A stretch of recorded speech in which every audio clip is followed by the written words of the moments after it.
যুগপৎ বা মহাজোট বা সরকার বিরোধী কারো পক্ষে আমরা অবস্থান নেইনি।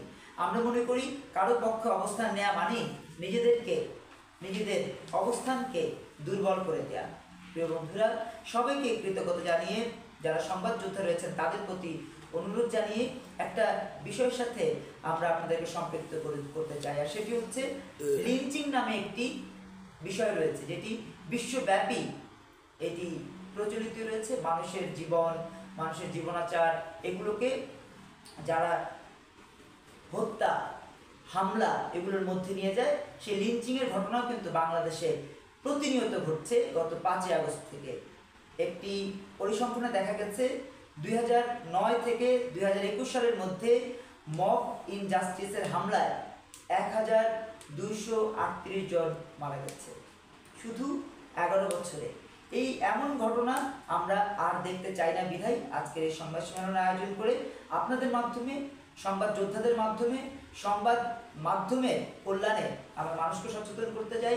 রাষ্ট্রীয় ক্ষমতা যারা রয়েছে, বিশেষ করে উপদেষ্টা রয়েছেন, স্বরাষ্ট্র উপদেষ্টা যিনি রয়েছেন, তার দৃষ্টি আকর্ষণ করে বলতে চাই, যদি দায়িত্ব পালনে ব্যর্থ হন, দায়িত্ব গ্রহণ বা দায়িত্ব পালনের এই নাটক বন্ধ করুন। দেশের মানুষকে মুক্তি দিন, দেশের মানুষকে সত্যিকার অর্থে নিরাপত্তা দিন। সেটি যদি দিতে ব্যর্থ হন, আপনারা ব্যর্থতার প্রমাণ দিচ্ছেন প্রতিনিয়ত।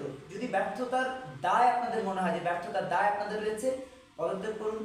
দেশে সত্যিকার অর্থে যারা এই দায়িত্ব পালনে সফল, তাদেরকে দায়িত্ব দিয়ে আপনারা অব্যাহতি নেন।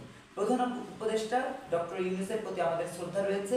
আমরা তার প্রতি বিনয়ের সাথে অনুরোধ জানিয়ে বলতে চাই, আপনার উপদেষ্টারা, বিশেষ করে আইন যিনি উপদেষ্টা হিসেবে রয়েছেন আসিফ নজরুল, তিনি আমাদের শ্রদ্ধাজন। আমার ব্যক্তিগতভাবে আমাদের ঢাকা বিশ্ববিদ্যালয়ের শিক্ষক, আমি তার প্রতি শ্রদ্ধা রেখে বলতে চাই, তিনিও এখন যে পদক্ষেপগুলো নিচ্ছেন সেগুলো গণবিরোধী। আমরা এই গণবিরোধী যে সিদ্ধান্তগুলো নিচ্ছেন, যে পদক্ষেপগুলো নিচ্ছেন, সব কিছুর তীব্র নিন্দা জানিয়ে অনতিবিলম্বে তোফাজ্জল, রিয়া গো এবং এই জুলাইয়ের 36 দিনে যারা নিহত হয়েছে, পরবর্তীতে যে নিহত প্রায় শতাধিক সকল হত্যাকাণ্ডের বিচারের দাবি জানাচ্ছি, সুষ্ঠু তদন্ত করার অনুরোধ জানাচ্ছি। আপনাদের সবাইকে কৃতজ্ঞতা, ভালোবাসা, শ্রদ্ধা।